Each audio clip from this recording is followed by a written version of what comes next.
அத்தியாயம் 56. சூரத்துல் வாக்கியா. மாபெரும் நிகழ்ச்சி. அளவற்ற அருளாளனும் நிகரற்ற அன்புடையோனுமாகிய அல்லாவின் திருப்பெயரால் துவங்குகிறேன். நிகழக்கூடிய இறுதி நாளானது நிகழ்ந்து விடுமானால் அது நிகழ்வதை பொய்யாக்கக்கூடியது எதுவும் இல்லை. அது தீயோரைத் தாழ்த்தி நல்லோரை உயர்த்திவிடக்கூடியது.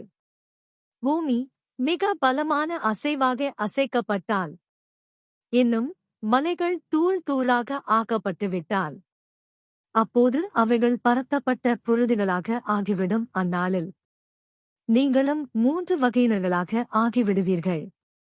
முதலாம் வகையினர் வலப்பக்கத்தார். வலப்பக்கத்தாரின் தன்மை என்ன? இரண்டாம் வகையினர் இடப்பக்கத்தார். இடப்பக்கத்தாரின் தன்மை என்ன?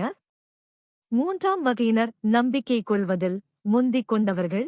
இவர்கள் சுவனத்தின்பால் முந்திக் கொண்டவர்களாவர். இவர்கள்தாம் தங்கள் இரட்சகன் பக்கம் மிக்க நெருக்கமாக்கப்பட்டவர்கள். அருட்கொடைகளுள்ள சுவனபதிகளில் இக்கூட்டத்தினர் இருப்பர். இவற்றில் முன்னவர்களில் ஒரு பெருங்கூட்டத்தினரும் பின்னுள்ளோரில் ஒரு சொற்பத் தொகையினரும் பொன்னிழைகளால் ஆக்கப்பட்ட உன்னத கட்டில்கள் மீது இருப்பார்கள். ஒருவரை ஒருவர் முன்னோக்கியவர்களாக அவற்றின் மீது சாய்ந்தவர்களாக இருப்பார்கள். என்றும் நிலையான இளமையுடையோராக இருக்கும் சிறுவர்கள் பணிபுரிய இவர்களைச் சுற்றிக் கொண்டிருப்பார்கள். தெளிவான உயர் மதுபானத்திலிருந்து நிரப்பப்பட்டுள்ள கிண்ணங்களையும் கெண்டிகளையும் குவளைகளையும் தூக்கிக் கொண்டு அவர்களைச் சுற்றிக் கொண்டே இருப்பார்கள். மதுவை அருந்துவதனால் தலைவலிக்குள்ளாக மாட்டார்கள், மதி மயக்கத்திற்கும் உள்ளாக மாட்டார்கள். இவர்கள் பிரியப்பட்டு தேர்ந்தெடுக்கின்றவற்றிலிருந்து கனிவர்க்கங்களோடும் அவர்கள் விரும்பக்கூடியவற்றிலிருந்து பட்சிகளின் மாமிசத்தோடும் அச்சிறுவர்கள் சுற்றி வருவர். அங்கு இவர்களுக்கு ஹூருலீன் என்னும் கண்ணழகிகளான மனைவிகளும் இருப்பார்கள். வெண்மையில் சிப்பிக்குள் மறைக்கப்பட்ட முத்துக்களைப் போல் அவர்கள் இருப்பார்கள். இவைகள் யாவும் இவர்கள் செய்து கொண்டிருந்த நன்மையான செயல்களுக்கு கூலியாக கிடைக்கும்.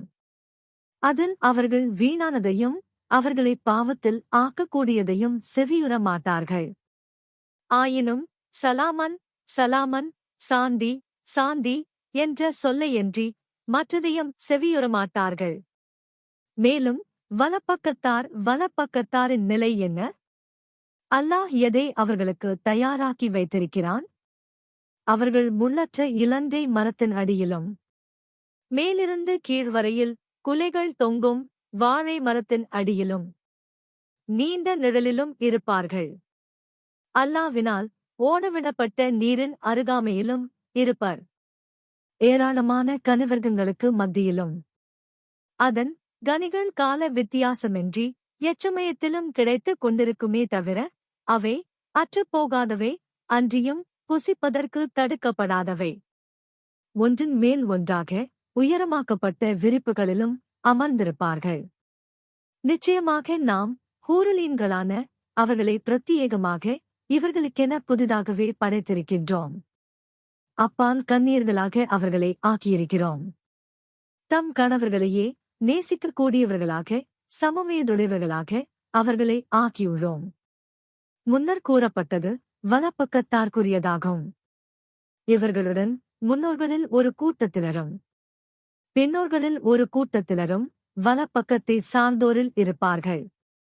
மேலும் இடப்புறத்தார்க்குரிய தன்மை என்ன? அவர்கள் கொடிய அனல் காற்றிலும் முடிவுற காய்ச்சப்பட்ட கொதிக்கும் நீரிலும் அடர்ந்த இருண்ட புகையின் நிழலிலும் இருப்பார்கள். அங்கு குளிர்ச்சியுமில்லை, எவ்வித சுகமுமில்லை. நிச்சயமாக இவர்கள் இதற்கு முன்னர் பெரும் சுகபோக வாழ்வுடையவர்களாக இருந்தனர். ஆனால் அவர்கள் பெரும் பாவத்தின் மீது பிடிவாதம் கொண்டோராக நிலைத்தும் இருந்தனர். நாம் இறந்து உக்கி மண்ணாகவும் எலும்புகளாகவும் ஆகிவிட்டாலுமா நிச்சயமாக நாம் உயிர் கொடுத்து எழுப்பப்படுபவர்கள் என்று கூறக்கூடியவர்களாகவும் இருந்தார்கள். அவ்வாறே முன்னோர்களான நம்முடைய மூதாதையருமா எழுப்பப்படுவார்கள் என்று பரிகாசமாக கூறிக்கொண்டிருந்தனர். நபியே, நீர் கூறுவீராக, நிச்சயமாக உங்களில் முன்னோர்களும் பின்னோர்களும். நீங்கள் அனைவரும் குறிப்பிட்ட நாளின் ஒரு நேரத்தில் திட்டமாக உயிர் கொடுத்து எழுப்பப்பட்டு ஒன்று சேர்க்கப்படுபவர்கள்.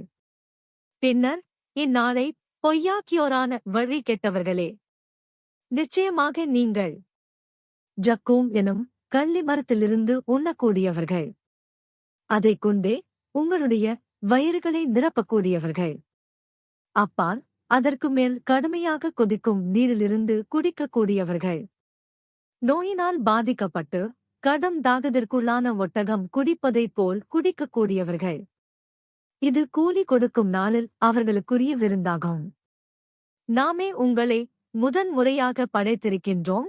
ஆகவே மீண்டும் உங்களை உயிர்ப்பிப்பதை நீங்கள் உண்மை என நம்ப வேண்டாமா? ஆகவே பெண்ணின் கர்ப்பத்தில் நீங்கள் செலுத்திவிடுகின்ற விந்தானதை பார்த்தீர்களா?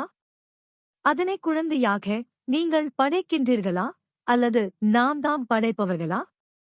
நாமே உங்களுக்கிடையில் மரணத்தை ஏற்படுத்தியுள்ளோம். நாம் தோற்கடிக்கப்படுவோரும் அல்லர்.